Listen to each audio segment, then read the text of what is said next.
Hello students, फिर से मैं आपको क्या है कि वेक्टर्स के बारे में क्या है कि बाकी बची हुई बातें बता रहा हूँ। Myself Dinesh Kumar Jain, DJ from Kota, my channel meditate Kota. आपको क्या है कि बात बता रहा हूँ वेक्टर के क्या है कि कंपोनेंट कैसे करते हैं, रिजोल्यूशन कैसे करते हैं। कंपोनेंट क्या है कि दो तरीके के आपको क्या है कि एग्जाम में बताए जाते हैं। एक तो होता है प्लेन में रिजोल्यूशन करना, एक होता है स्पेस में रिजोल्यूशन करना। कंपोनेंट का क्या है कि हमारा मतलब क्या होता है, किसी पर्टिकुलर डायरेक्शन में वेक्टर का कितना कंट्रीब्यूशन होगा उसको बोलते हैं उस डायरेक्शन में कंपोनेंट। ओके, सबसे पहले मैं आपको क्या है कि वेक्टर के कंपोनेंट बता रहा हूं प्लेन में। Two dimensional resolution of a vector. Let's see how we make two dimensional resolution. Suppose this is X direction, this is Y direction, and suppose this is vector A. Suppose we want to make component of vector A along x and y direction and the angle made by vector A with x axis is theta। जब आप इस vector के component करोगे, जिस vector के component करने होते हैं, जिस एक्सिस के अलोंग करने होते हैं, उसी एक्सिस पे परपेंडिकुलर ड्रॉप कर देते हैं। यहां से लेके यहां तक की जो लेंथ है, ये वेक्टर A का x डायरेक्शन में कंपोनेंट है। यहां से लेके यहां तक की जो लेंथ है, ये वेक्टर ए का वाई डायरेक्शन में कंपोनेंट है। ओके, इस वेक्टर को क्या है कि हम कैसे एक्सप्रेस करेंगे, इसको हम ऐसे एक्सप्रेस करेंगे, a vector equal to x vector plus a y vector. और आपको मालूम है किसी वेक्टर को हमने कैसे लिखा था, vector equal to magnitude multiply by unit vector. तो एक्स वेक्टर को हम क्या लिख देंगे, एक्स आई के। ए वाई वेक्टर को हम क्या लिख देंगे, ए वाई जे के। Here Ax and Ay are component of vector A along x and y direction respectively, and Ik and Jk are unit vectors along x and y direction respectively। In component को कैसे निकालेंगे, trigonometry से। cos theta कितना आएगा, cos theta आएगा x upon a, because cos theta is base upon hypotenuse. तो x कितना हो गया, x हो गया a cos theta. sin theta कितना आएगा, परपेंडिकुलर अपॉन हाइपोटेन्यूज, ये आएगा ay upon a। A Y कितना आ गया, ए वाई आ गया ए साइन थीटा। इन दोनों का स्क्वायर कर दीजिए, सम कर दीजिए, अंडर रूट निकाल दीजिए, तो आपको क्या मिल जाएगा, आपको वेक्टर का मैग्नीट्यूड मिल जाएगा। ए क्या मिलेगा, x square plus a y square का अंडर रूट मिलेगा। देखो एक्स स्क्वायर क्या होगा, a square plus square theta, a y square क्या होगा, a square sine square theta, sine square theta plus cos square theta कितना होता है 1। दोनों को डिवाइड कर दीजिए तो आपको टेन थीटा मिल जाएगा। डायरेक्ट यहां से निकाल सकते हैं, टेन थीटा क्या होगा, परपेंडिकुलर बेस। तो टेन थीटा कितना हो गया, टेन थीटा आ गया plus a Y upon x. यहां से आप क्या है कि डायरेक्शन निकाल सकते हैं, थीटा क्या हो जाएगा, टेन इनवर्स ए वाई अपॉन एक्स। इस तरीके से आप थीटा निकाल सकते हैं। ओके, तो ये था टू डायमेंशनल रिजोल्यूशन। अब आपको क्या है, थ्री डायमेंशनल रिजोल्यूशन के बारे में बता देते हैं। जब आप वेक्टर का थ्री डायमेंशनल रिजोल्यूशन करेंगे, स्पेस में क्या होता है कि रिजोल्यूशन करना डिफिकल्ट होता है, इसलिए एक इजी टेक्निक बना रखी है जिससे क्या है कि स्पेस में जब भी वेक्टर के कंपोनेंट निकालने हो, आप एकदम इजी तरीके से क्या है कि निकाल सके, क्योंकि स्पेस में चीजों को विजुअलाइज करना डिफिकल्ट है। सपोज हमारे पास कोई वेक्टर ऐसा है जो X axis, Y axis and Z axis से कितने कितने एंगल बना रहा है। Suppose vector A is making angle alpha with X axis, angle beta with Y axis and angle gamma with Z direction. पहले की तरह हम लिख देंगे, कैसे एक्सप्रेस कर देंगे वेक्टर ए को, वेक्टर ए को हम लिख देंगे x vector plus a y vector plus A Z vector, जिसको हम क्या लिख सकते हैं, एक्स आई के प्लस ए वाई जे के प्लस ए जेड के। ओके, एक्स ए वाई ए जेड क्या है, वेक्टर ए के कंपोनेंट है एक्स वाई जेड डायरेक्शन में, जिनको क्या है कि पहले की तरह हम लिख देंगे कैसे, एक्स क्या हो जाएगा, ए कोस अल्फा। तो यहां से कोस अल्फा क्या निकल गया, एक्स अपॉन ए। इस कोस अल्फा को बोलते हैं direction cosines along x direction. Okay, a y क्या हो जाएगा, ए वाई हो जाएगा ए कोस बीटा। कोस बीटा को क्या लिखेंगे, ए वाई अपॉन है। इस कोस बीटा को बोला जाता है direction cosines along Y direction. इसी तरीके से ए जेड क्या हो जाएगा, ए जेड हो जाएगा ए कोस गामा। तो कोस गामा क्या हो जाएगा, ए जेड अपॉन ए उस गामा को बोला जाता है डायरेक्शन कोसाइंस अलोंग जे डायरेक्शन। इन तीनों का स्क्वायर कर दो, सम कर दो। तो याद रखिए आपके पास क्या है, इक्वेशन क्या मिलेगी, ए तो क्या मिलेगा √x² plus ay² plus az²। और ये एक इंपॉर्टेंट रिलेशन मिलेगा जिसे आपको याद रखना है, cos² alpha plus cos² beta plus cos² gamma equal to 1 मिलेगा। आपको मालूम है sin² theta plus cos² theta 1 होता है। इसको कन्वर्ट करोगे तो sin² alpha plus sin² beta plus sin² gamma equal to मिलेगा आपको 2। ये आपके पास क्या है कि रिलेशन थे जो आपको मिले हैं, जिनको आप न्यूमेरिकल में डायरेक्ट यूज कर सकते हो। ओके, अब आपको क्या है कि वेक्टर से रिलेटेड क्या है कि और बातें बताते हैं। तो देखिए अब आपको बताते हैं वेक्टर का ऑपरेशन, जिसमें आप वेक्टर को कैसे ऐड करेंगे, जिससे वेक्टर को आप कैसे सब्ट्रैक्ट करेंगे। तो देखिए सबसे पहले आपको बात बता रहे हैं addition of two vectors. Okay, देखो सपोज ये वेक्टर ए है, ये सपोज वेक्टर बी है। तो सपोज आप चाहते हैं vector A plus vector B निकालना, तो this is first vector and this is second vector. याद रखिए वैसे तो क्या है कि वेक्टर एडिशन कम्यूटेटिव लॉ को ओबे करता है, लेकिन फिर भी वेक्टर एडिशन का कुछ क्या है तरीका है। फर्स्ट वेक्टर को क्या करेंगे आप फिक्स रखेंगे, सेकंड वेक्टर को क्या करेंगे आप शिफ्ट करेंगे। और कैसे शिफ्ट करेंगे, सेकंड वेक्टर को ऐसे शिफ्ट करेंगे कि सेकंड वेक्टर का टेल फर्स्ट वेक्टर के हेड पर आ जाए। और रिजल्टेंट क्या होगा, फर्स्ट वेक्टर के टेल से सेकंड वेक्टर के हेड को मिलाने वाली लाइन होगी resultant vector. Okay, so let's see, ये आपका फर्स्ट वेक्टर था, सेकंड को हम शिफ्ट कर रहा है, ये शिफ्ट कर लो उसको। शिफ्टिंग हमेशा आपको पता है कि पैरेलल शिफ्टिंग होती है, इसको शिफ्ट कर लो, इसको शिफ्ट कर लो और शिफ्ट कर दो। सेकंड वेक्टर को ऐसे शिफ्ट करोगे कि सेकंड का टेल फर्स्ट के हेड पे आ जाए। And what is resultant vector, resultant vector of vector A and vector B is a vector of line joining tail of vector A to head of vector B, this is R vector. And remember vector addition commutative law को obey करता है।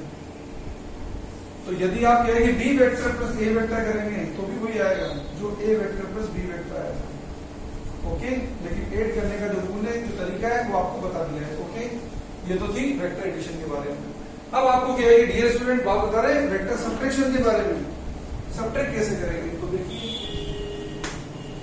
यदि आप क्या है कि B vector को subtract करना चाहते हैं ए वेक्टर में से, तो आप उसको क्या है कि लिखते कैसे हैं, लिखते हैं इसको ऐसे A vector minus B vector. पढ़ते कैसे, subtract vector B from vector A, इसको पढ़ेंगे subtract vector B from vector A. इसको फिर से क्या है कि हम कैसे इसको एक्सप्रेस कर देंगे, A vector plus minus B vector.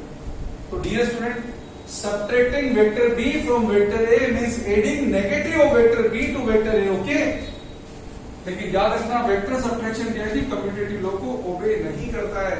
तो आप ऐसा मत कर देना कि ए वेक्टर माइनस बी वेक्टर को क्या कर दे, बी वेक्टर माइनस ए वेक्टर कर दे, ऐसा कभी मत करना, अदरवाइज आपका आंसर गलत हो जाएगा। Suppose this is vector A and this is vector B, and what you want to subtract vector b from vector a, so what you have to do, first you get negative vector b. what is negative vector, जिसका magnitude same होगा, direction opposite होगी, this is negative vector of vector B. अब आपको क्या है कि इस minus B vector को ए वेक्टर के साथ ऐड करना, जैसा आपको यहाँ दिखा रखा है। ऐड करने का प्रोसेस आपको पता रखा है, वही काम करना है, शिफ्टिंग जो करनी है। सपोज दिस इज वेक्टर है, इसको शिफ्ट कर लो, ये शिफ्ट करना है, this is minus B vector.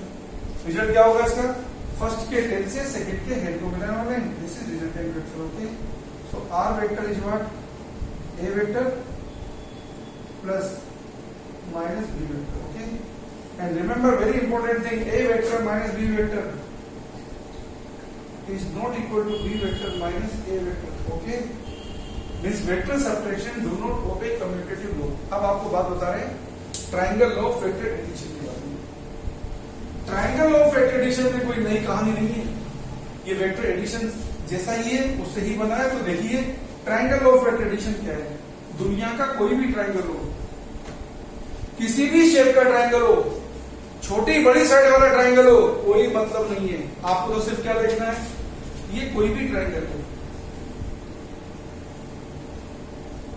In any shape of triangle when any two consecutive side, consecutive का मतलब होता है जो सेम डायरेक्शन चलती है, when any two consecutive side of a triangle are represented by two vector, then the third side in opposite sense represent the resultant of two vector। तो देखिए p vector q vector कैसे चल रहे हैं, anti clockwise, तो r vector को कैसे चलना पड़ेगा, क्लॉकवाइज। तो ये वही तो हो गया जो वेक्टर एडिशन कर रहे थे आप, तो यहाँ पे r वेक्टर क्या हो गया, p vector plus q vector. And what is statement, when any two consecutive side of a triangle are represented by two vector, then the third side in opposite sense represent the resultant of two vector। okay, this is triangle of vector addition. अब आपको एक important लोग बता रहे हैं जो क्या है कि यहाँ पे वेक्टर एडिशन में आपके क्या है कि काम आता है, हर जगह काम आता है, और सिर्फ वेक्टर एडिशन में नहीं, फिजिक्स के क्या है कि डिफरेंट पार्ट पे आपको क्या है कि उसकी जरूरत होगी, उसका नाम है पैरेललोग्राम लॉ। अब आपको बता रहे हैं parallelogram law of vector addition,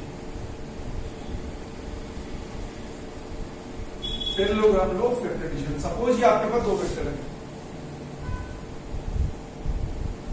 this is vector p and this is vector q, और आपको क्या करना है, इनका क्या है कि एडिशन करना है, इनके बीच का एंगल कितना है, सपोज थीटा।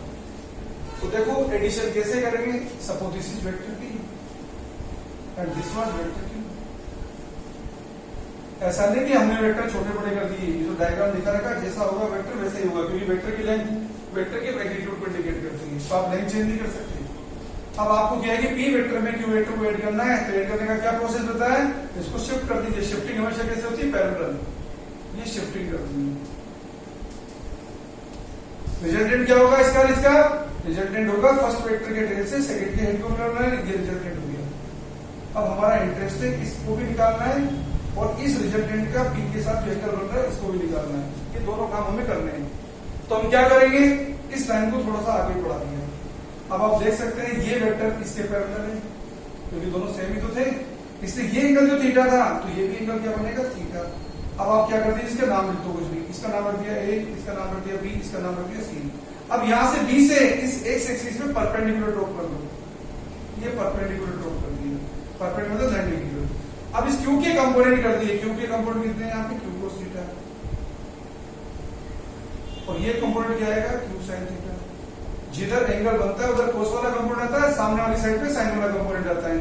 अब आप देख सकते हैं ए एंड बी एक राइट एंगल ट्राइंगल है, राइट एंगल ट्राइंगल में राइट एंगल की अपोजिट साइड हाइपोटेन्यूज होती है, तो आप क्या लिख सकते हैं, hypotenuse square equal to base square plus perpendicular square कर सकते हैं।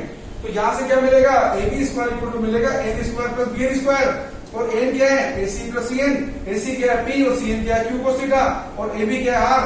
और ये आपको क्या है कि इस रिजल्टेंट की क्या है कि पी के साथ डायरेक्शन बतानी है कितनी, अल्फा। टेन अल्फा क्या आएगा यहाँ पे, बी एन अपॉन एन, तो टेन अल्फा क्या बनेगा, Q sine theta upon B plus Q cos theta. इस तरीके से आप क्या है कि सब चीजें निकाल सकते हैं। तो डियर स्टूडेंट, आर क्या आएगा यहाँ पे, सब सोल्व कर लेंगे ना, तो आपका आर का फाइनल फॉर्मूला आएगा B square plus Q square plus 2p Q cos theta. Theta किसके बीच का एंगल है, जिन वेक्टर्स को आप ऐड कर रहे हैं, p और q के बीच का एंगल है। और टेन अल्फा क्या आएगा, टेन अल्फा है Q sine theta upon p plus Q को वेक्टर क्यू लगा रखे हैं क्योंकि जनरल फॉर्मूला है। अगर कुछ एंगल कुछ और होंगे तो आप क्या है उसके अकॉर्डिंग एडजस्ट कर लेना। ये अल्फा किसके साथ एंगल है, p के साथ। अगर आप इसके साथ एंगल निकालते हैं, याद रखना एंगल इसके साथ आएगा तो फॉर्मूले में ऊपर दूसरा वाला वेक्टर आता है। अगर आप एंगल इसके साथ निकालोगे, सपोज एंगल बीटा लिख दोगे आप, तो पता है टेन बीटा क्या बन जाएगा, टेन बीटा के फॉर्मूले में नया कुछ भी नहीं है, वहां क्यू की जगह क्या आ जाएगा, p आ जाएगा बस। नीचे भी क्या आ जाएगा, ये q plus p cos theta, कुछ भी चेंज नहीं होगा, q की जगह p आ गया, p की जगह q आ गया। अब ये जो दो फॉर्मूले बताए आपको, these are very important formula. अब आपको क्या है कि इन फॉर्मूले के बेस पे आपको क्या है कि इंपॉर्टेंट बातें बताने जा रहे हैं, जो न्यूमेरिकल सोल्व करने में आपके लिए क्या है कि बड़ी हेल्पफुल रहेगी। कैसे, देखो इंपॉर्टेंट रिजल्ट देखिए, यदि दो वेक्टर पैरेलल है, थीटा क्या उनके बीच का 0 डिग्री है, तो याद रखना जब दो वेक्टर पैरेलल होते हैं तो रिजल्टेंट मैक्सिमम होता है। रिजल्टेंट की वैल्यू कितनी आएगी, दोनों वेक्टर के सम के इक्वल r बन जाएगा p प्लस। सेकंड, यदि दो वेक्टर एंटी पैरेलल है तो थीटा होगा 180 डिग्री। तो याद रखिए cos 180 की वैल्यू थी -1, रिजल्टेंट की वैल्यू आएगी मिनिमम, जो कितनी आएगी p माइनस क्यू का मोड आएगी। मोड क्यों? क्योंकि अगर p q से बड़ा है तो आंसर आएगा p minus Q, p q से छोटा है तो आंसर आएगा q माइनस p, और p इक्वल टू q है तो आंसर आ जाएगा आपका 0। अब थीटा अगर 90 डिग्री है तो r बनेगा आपका √p² + q², क्योंकि cos 90 तो क्या हो जाएगा 0। और स्पेशल केस बता रहा हूं, यदि स्पेशल केस में यदि p इक्वल टू QP होता, वेक्टर के मैग्नीट्यूड सेम होते, तो रिजल्टेंट क्या बन जाएगा p√2। और ये एक जनरल बात है जो बड़ी इंपॉर्टेंट है, बहुत काम आएगी आगे फिजिक्स में। जब भी दो वेक्टर के मैग्नीट्यूड सेम होंगे, रिजल्टेंट हमेशा उनके एंगुलर बाइसेक्टर से पास होगा। मीनिंग क्या हुआ? यदि दो वेक्टर के बीच का एंगल 90 डिग्री हुआ तो रिजल्टेंट 45 डिग्री से पास होगा। यदि दो वेक्टर के बीच का एंगल 60 डिग्री हुआ तो रिजल्टेंट 30 डिग्री से पास होगा। दो वेक्टर के बीच का एंगल 120 डिग्री हुआ तो रिजल्टेंट 60 डिग्री से पास होगा। ये बात कब लगेगी? जब दो वेक्टर के मैग्नीट्यूड सेम होंगे। तो सेम मैग्नीट्यूड और एंगल 90 डिग्री तो रिजल्टेंट कितना होगा? p√2। ओके, जैसे केस देखिए, ये p होता है, ये q इक्वल टू p होता, तो रिजल्टेंट आएगा p√2। ओके, और ये कहां से पास होगा? 45 डिग्री से। ओके, अब आपको बताते हैं जब थीटा इक्वल होगा 60 डिग्री और p इक्वल टू होगा q, तो r बनेगा आपका p√3। स्टैंडर्ड रिजल्ट है, चाहे तो फॉर्मूले में रख के देख सकते हैं। और रिजल्टेंट कहां से पास होगा? 30 डिग्री से।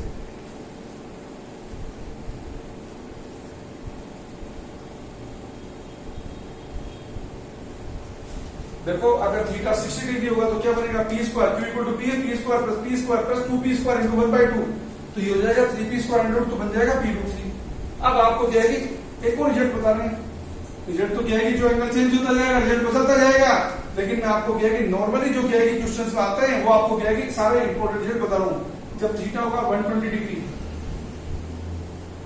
और वेक्टर के मैग्नीट्यूड होंगे सेम, तो याद रखिए रिजल्टेंट की वैल्यू किसी एक के इक्वल आएगी। p और q में p भी को चाहे q भी को एक ही बात। और जैसा मैंने बता रखा है कि दो वेक्टर के मैग्नीट्यूड सेम होंगे तो रिजल्टेंट को तो हमेशा कहां से पास होना होता है? उनके एंगुलर बाइसेक्टर से पास होना होता है। तो r इक्वल टू क्या होगा? मींस कहां से पास होगा? 60 डिग्री से पास होगा। अंडरस्टूड? तो ये मैंने आपको क्या है कि वेक्टर के क्या है कि क्वेश्चन सोल्व करने के लिए आपको इंपॉर्टेंट रिजल्ट्स बताए हैं। अब आज मैं आपको क्या है वेक्टर के क्या है कि यहाँ पे क्या है कि वेक्टर के कुछ क्वेश्चन देखते हैं अपन, जिससे आप क्या है कि इनको आप सोल्व कर सकें। जैसे आप देखेंगे, आपको बोला कि एक पार्टिकल पे ये फोर्स लग रहे हैं,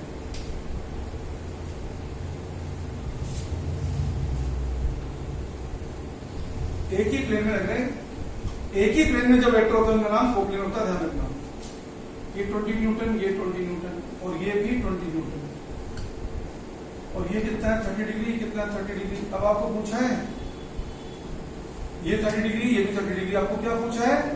इनका रिजल्टेंट सम कितना होगा? आप डायरेक्ट ही कर सकते हैं। ये 20 न्यूटन है, ये 20 न्यूटन है, मैग्नीट्यूड सेम है। आपको बताया गया है जब दो वेक्टर के मैग्नीट्यूड सेम होते हैं तो रिजल्टेंट हमेशा उनके एंगुलर बाइसेक्टर से पास होता है। और जब एंगल 120 डिग्री होता है तो रिजल्टेंट की वैल्यू किसी एक के इक्वल होती है। तो 20 न्यूटन रिजल्टेंट कितना आएगा? 20 न्यूटन। तो 20 रिजल्टेंट तो आ गया 20, और 20 अपोजिट हो गए। आपको बता रखा है जब एंगल 180 होता है तो रिजल्टेंट क्या बनता है? p minus Q. तो 20 रिजल्टेंट तो बन गया 20, और 20 अपोजिट में तो कितना होगा? 0। तो आप 0 लिख सकते हैं डायरेक्ट। आप चाहे तो क्या कर सकते हैं? इसको करते हैं 20 को उसमें t कंपोनेंट कर दो, और एक कंपोनेंट इसका क्या आ गया? 20 sin 30। दूसरा इस 20 का कंपोनेंट इधर कर दो। एक कंपोनेंट क्या हो गया? 20 cos 30। दूसरा कंपोनेंट क्या हो गया? 20 sin 30। ओके, ये 20 cos 30 अपोजिट है, कैंसिल हो जाएंगे। sin 30 डिग्री कितना होता है? 1/2। ये हो गया 10 न्यूटन, ये कितना हो गया? 10 न्यूटन। 10 मिला के कितना हो गया? 20 न्यूटन।